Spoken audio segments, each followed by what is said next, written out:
petunjuknya, bimbingan serta pemahamannya. Hadirin rahimakumullah,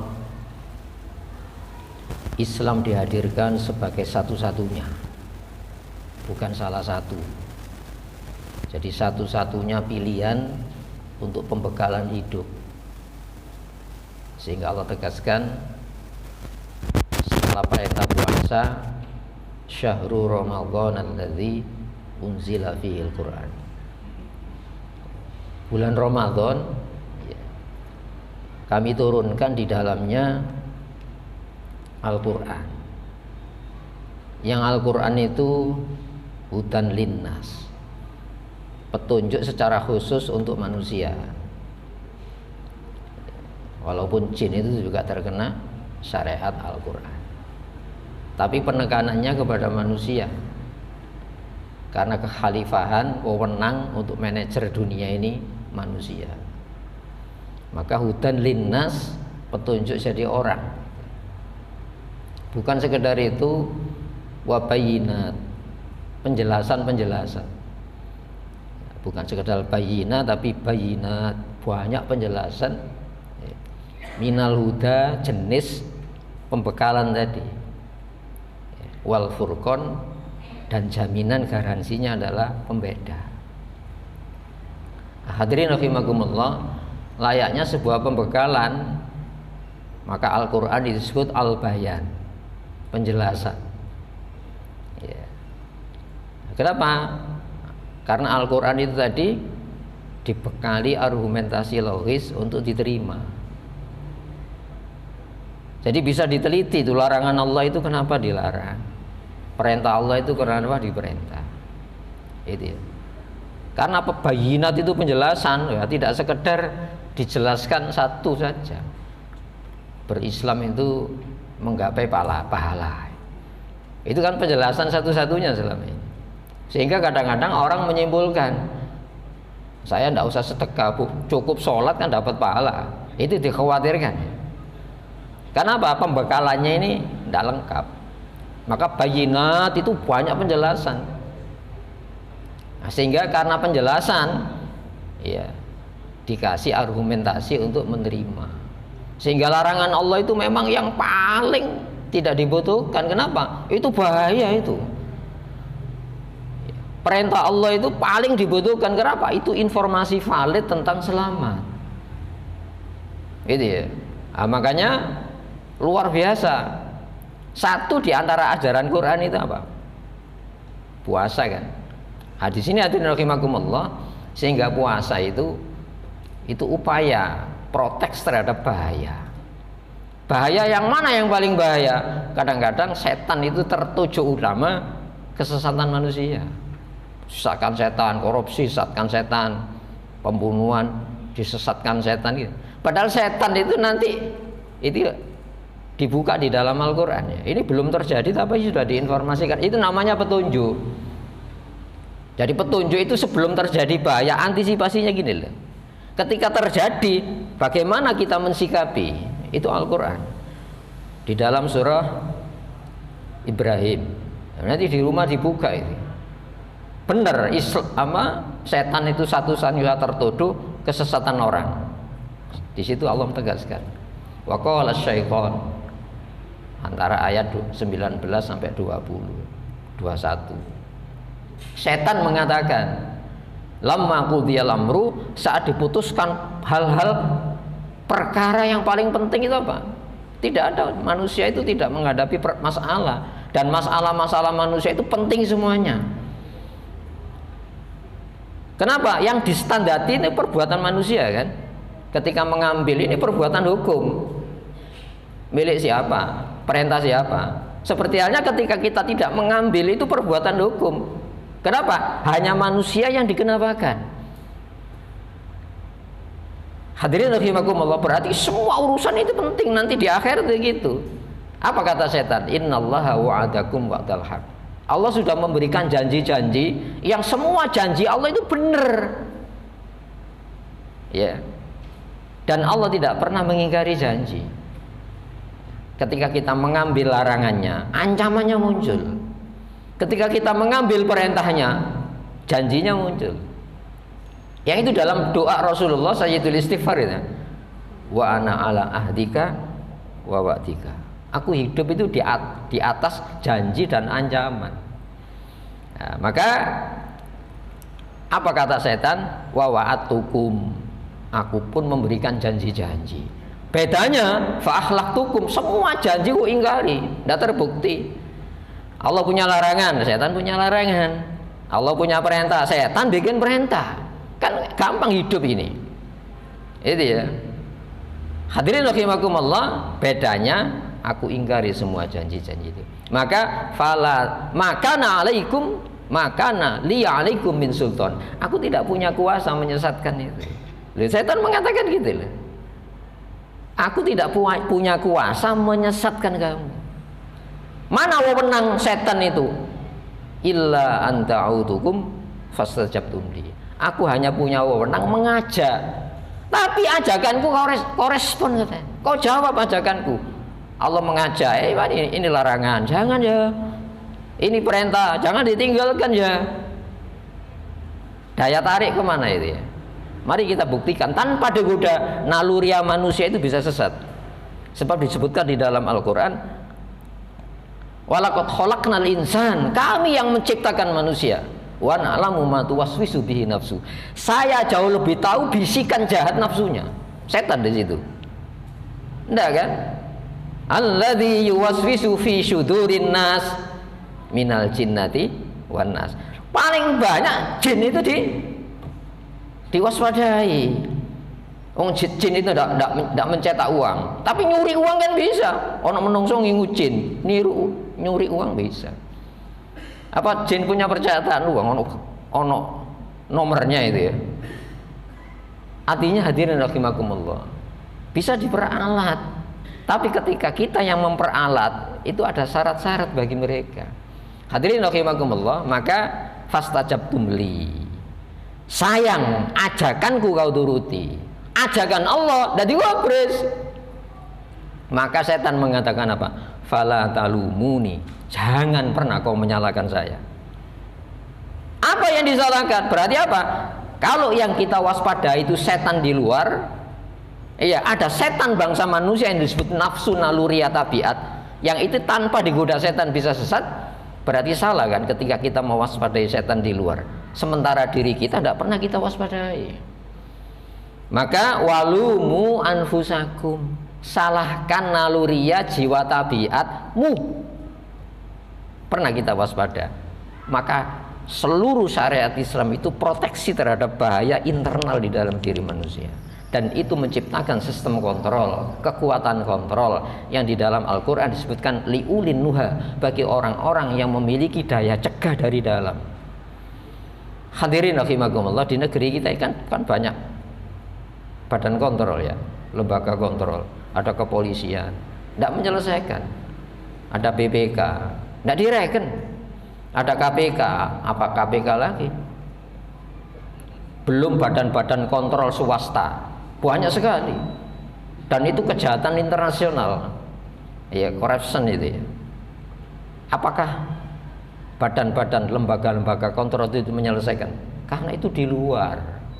Maka Islam itu proteksi terhadap bahaya internal. Sering kita mengatakan keturunan orang baik itu pasti baik, keturunan penjahat berarti jadi orang jahat, ya. Padahal hadirin rahimakumullah, kejahatan apa yang dilakukan Nabi Nuh? Istrinya masuk neraka. Kejahatan apa yang dilakukan Nabi Lut? Istrinya masuk neraka. Putranya Nabi Nuh masuk neraka. Kurang apa seorang Nabi Nuh? Tidak memberi nafkah halal, tidak mendoakan, tidak mendidik, tidak mungkin. Satu ranjang dengan Nabi masuk neraka.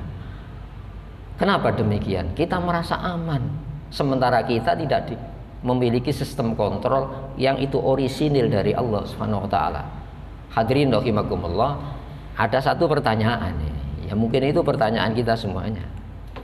Dan kadang-kadang jawabannya itu jawaban umum ya. Nah, Rasulullah memberikan satu apresiasi gini. Ya Rasulullah, ayyun nasi khair. Nabi, manusia terbaik itu siapa? Yusuf. Manusia terbaik itu Yusuf. Ya sama dengan itu tadi ya. Loh kenapa kok baik Rasul? Rasul ingin memberikan satu ya apresiasi ketika kita mengatakan keturunan manusia baik pasti orangnya baik. Keturunan penjahat pasti penjahat. Yusuf, loh kenapa Yusuf Rasulullah? Huwa Nabiullah. Yusuf itu Nabi Allah. Bukan itu saja, ibnu Nabiillah, putra Nabi Allah dari Jarir Yakub alaihissalam. Yakub itu siapa? Ibnu Nabiillah, putra Nabi Allah dari jalur siapa? Ishak. Ishak itu siapa? Ibnu Nabiillah Ibrahim alaihissalam. Ishak itu putranya Nabi Ibrahim alaihissalam. Berarti kakek buyutnya itu darahnya bening, tidak kecampur haram ya. Bagaimana seorang Nabi Yusuf? Disebutkan suasana mendukung, kondisi kejiwaannya mendukung untuk jahat. Itu ya. Wa ghulliqatil abwab. Pintu-pintu sudah ditutup. Dijebak Nabi Yusuf itu. Nabi Yusuf usianya masih belia. Beduseknya lebih kuat itu. Sementara Zulaikha itu masih perawan. Ada yang mengatakan belum pernah dikumpuli suaminya. Kenapa? Suaminya menderita impotensi. Coba suasana sepi, dijebak, bukan wanita jalanan, istri seorang bangsawan Mesir. Itu ya. Disebutkan suasana kejiwaan Nabi Yusuf. Walaqad hamma bihi walaqad hammat bihi wa hamma biha. Zulaikha tertarik kuat untuk melakukan perzinahan itu. Sedangkan Nabi Yusuf wa hamma biha juga tertarik. Bukan sekedar rekot walaqad. Kalau dalam bahasa Jawa itu terjemahkan yakti temen itu. Berarti sungguh dia tertarik untuk melakukan itu. Ah, di sini dikecualikan. Jadi umpamanya magnet itu tinggal terjadi gini saja. Loh itu kok ada kekuatan berbalik itu dari mana itu? Fastabaqal bab. Yang asalnya mendekat langsung lari mencari jalan keluar pintu. Maka di saat itu dituduhi. Apa hukuman yang layak bagi seorang yang ingin berbuat jahat kepada istrimu? Dibalik fakta itu oleh Zulaikha di hadapan suaminya di balik pintu itu. Maka kalau sekarang itu dicari pakar kriminologi, ini aja untuk menentukan siapa yang benar. Kalau terkoyak di belakang baju belakang berarti Yusuf itu benar. Kalau Yusuf terkoyak di baju depannya berarti apa? Dia akan melakukan pemerkosaan ini. Hadirin rahimakumullah. Tapi karena kekuasaan apapun bisa diputar balik, yang dimasukkan penjara itu Nabi Yusuf alaihissalatu wassalam. Hadirin rahimakumullah, itu Nabi Yusuf alaihissalam. Maka ibadah di dalam Islam itu jangan sekedar dibekali itu mencari pahala dan bisa diganta-ganti pahala itu, tapi itu proteksi terhadap bahaya yang ada di dalam diri kita selaku manusia dan rentan gangguan-gangguan itu. Sehingga hadirin rahimakumullah, jiwa tabiat manusia itu tidak bisa dihilangkan, tapi dikemas dan dikasih penyaluran supaya apa? Sehat. Tidak bisa dihilangkan itu. Dan itu tidak perlu setan untuk sesat itu. Makanya Rasulullah itu, coba, Rasulullah itu ibadahnya luar biasa ya. Rasulullah tidak merasa bisa selamat hanya dengan ibadahnya. Ketika kita bisa taat kepada Allah, itu anugerah yang harus disyukuri kepada Allah Subhanahu wa taala. Kalau nikmat sandang pangan papan lalu mengucapkan alhamdulillah sementara fungsionalnya tidak menggunakan pembekalan Islam, bagaimana alhamdulillahnya ya? Taruhlah ini nikmat dikasih protek perlindungan, masa kita tidak alhamdulillah ketika kita bisa melaksanakan sebuah ketaatan? Dan harus disyukuri itu. Makanya la in syakartum la zidanakum. Kalau kamu mensyukuri kenikmatan perlindungan dari Allah, akan aku tambah nikmat-nikmat itu. Hadirin rahimakumullah, Rasulullah itu setiap khutbah kan membuka wa na'udzu billahi min syururi anfusina wa min sayyiati a'malina. Itu manusia terbaik. Aku berlindung kepada Allah dari kejahatan ajakan-ajakan nafsu saya dan dari semua tindak kejahatan dari saya. Itu Rasulullah ya. Sehingga ibadahnya itu menambah, ya Allah, saya tidak berdaya tanpa perlindunganmu ini. Satu contoh, kita membanggakan mana? Anugerah Allah atau ketaatan kita? Sebab ketika kita bisa taat kepada Allah, itu anugerah yang harus disyukuri. Rasulullah itu ya mengatakan apa? La aqulu ana khair min Yunus ibni Matta. Aku tidak pernah mengatakan, apalagi dalam hati. Kata-kata, enggak. Dalam hati aja enggak. Apa? Aku lebih baik daripada Nabi Yunus. Nabi Yunus itu nabi yang paling sumpek. Lari dari masalah, ya, tanpa izin Allah. Masalah bagi seorang nabi. Kita kan menghadapi masalah. Masa lari dari masalah? Jawabannya sudah ada ya. Lari dari memaksakan diri masuk perahu, ada masalah baru dalam hidup ini. Itu tidak usah digoda setan itu. Maka diundi Nabi Yunus harus dibuang ke laut untuk menyelamatkan seluruh isi kapal tadi.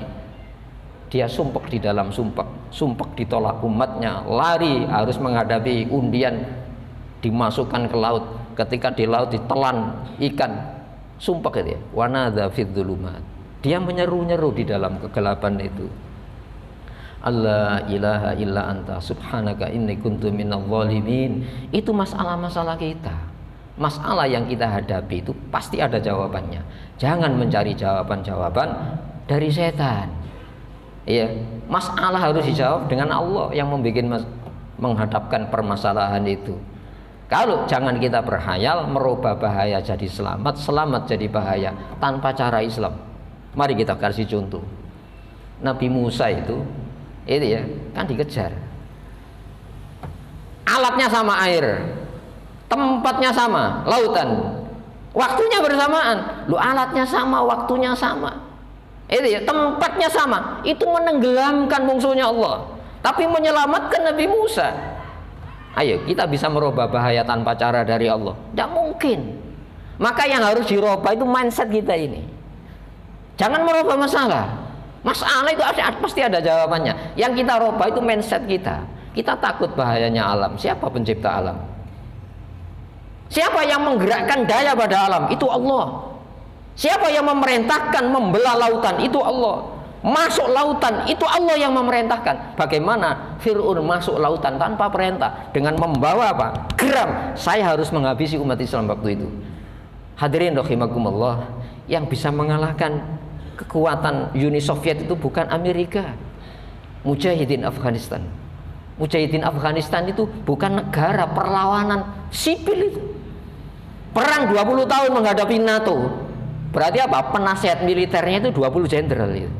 Siapa yang mengalahkan kekuatan NATO? Taliban.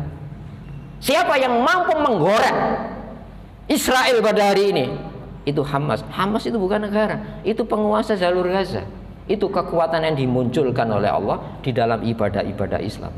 Maka hadirin rahimakumullah, jangan kita berhayal merubah bahaya jadi selamat tanpa caranya Islam. Nah, itu dimunculkan dari dalam. Sehingga Rasulullah mengatakan, aku tidak pernah mengatakan aku jauh lebih baik daripada Yunus. Kenapa? Saya pernah sujud di tempat yang paling tinggi, yang malaikat tidak bisa menjangkau itu. Tapi Nabi Yunus sujud di tempat yang paling rendah, di palung laut itu. Siapa yang terbaik? Saya tidak tahu. Itu ibadahnya Rasulullah SAW. Kalau ibadah itu menimbulkan sebuah kesombongan, bagaimana fungsi ibadah? Tapi kalau sebuah kemaksiatan lalu mendorong dia tobat menjadi orang terbaik, berarti apa? Mana yang baik? Yang seharusnya ibadah itu memunculkan jiwa rendah di hadapan Allah, bukan malah sombong. Sehingga hadirin rahimakumullah, Rasulullah menegaskan, wala taqilni ila nafsi. Wahai Allah, jangan kau serahkan urusan saya kepada saya. Saya tidak selamat. Kalau urusan Muhammad ini kau serahkan kepada Muhammad, saya tidak jadi orang. Wala taqilni ila nafsi wala ila ahadin ghairika. Jangan pernah kau serahkan urusan saya ini kepada satu pun di luar engkau. Tidak jadi orang aja. Itu Rasulullah Muhammad SAW. Maka hadirin rahimakumullah, puasa itu akan membentuk sebuah kekuatan semacam itu. Negara kita itu diproklamasikan pada Ramadan. Bagaimana Fathahillah mengusir Portugis dari Sunda Kelapa yang namanya Fathan Mubina, sehingga dari Jayakarta itu kemenangan yang paripurna. Itu pada bulan Ramadan. Perang peristiwa Badar, perang dadaan, 1000 lawan 300, kalah 1000 itu. Padahal tidak ada niatan perang, itu hanya ekspedisi militer, tidak persiapan perang, menang. Apa kekuatannya? Dari dalam ini. Hadirin, ada seorang kepala negara yang namanya Amirul Mukminin. Dia sidak bagaimana kesadaran hukum warganya. Itu bukan sidak di MA, terlalu pandai hukum ini. Sayyidina Umar sidak ke pelosok desa Madinah, mencari yang paling pelosok anak gembala, bukan sarjana hukum. Dites oleh Sayyidina Umar, wahai sini anak saya, ada apa Tuan? Saya tidak mengenal Tuan. Iya, saya orang kota. Ada apa Tuan? Saya mau beli 1 ekor kambing aja. Padahal itu ribuan lembah, itu penuh kambing itu. Apa jawaban si anak gembala ini? Wahai Tuan, saya hanya seorang anak penggembala upahan, bukan milik saya. Pemiliknya itu di kota. 1 saja. Saya beli, berapa harganya? Saya bayar sekarang. Tidak bisa Tuan, itu bukan milik saya. Itu ya. Anak saya, kalau ini memang tuanmu mengetahui, bilang itu diterkam segala sudah serang. Dan tidak mungkin ribuan diambil 1 liter tahu. Apa jawabannya? Itu selaku kepala negara itu ngelus dada gini. Masya Allah, saya berhasil menanamkan kesadaran hukum lewat hukum Islam. Maka si anak itu didesak lalu mengeluarkan kata-kata yang menggores hati kepala negara ini. Fa'inallah. Di mana Allah ini? Saya bisa ya lolos dari pengawasan sesama saya, tapi Allah itu la ta'khudhuhu sinatun wala naum, ya tidak disentuh yang namanya kantuk, apalagi tidur. Nah, semoga puasa tahun ini membawa sebuah perubahan positif bagi kita yang berpuasa, juga orang-orang yang memegang wewenang di negeri ini, sehingga negeri ini diselamatkan oleh Allah Subhanahu wa taala dari apa? Jiwa-jiwa yang kotor, jiwa-jiwa yang rusak. Sehingga dengan puasa ini harapan kita, garansinya apa? Tidak saja struktural, namun fungsional puasa kita dapatkan. Allahumma shalli wa sallim wa barik ala Muhammad wa ala ali Muhammad. Alhamdulillahirabbil alamin. Rabbana zalamna anfusana wa illam taghfir lana wa tarhamna lanakunanna minal khasirin. Rabbana atina fid dunya hasanah wa fil akhirati hasanah wa qina adzabannar. Wa sallallahu ala Muhammad wa ali Muhammad. Alhamdulillahirabbil alamin. Assalamualaikum warahmatullahi wabarakatuh.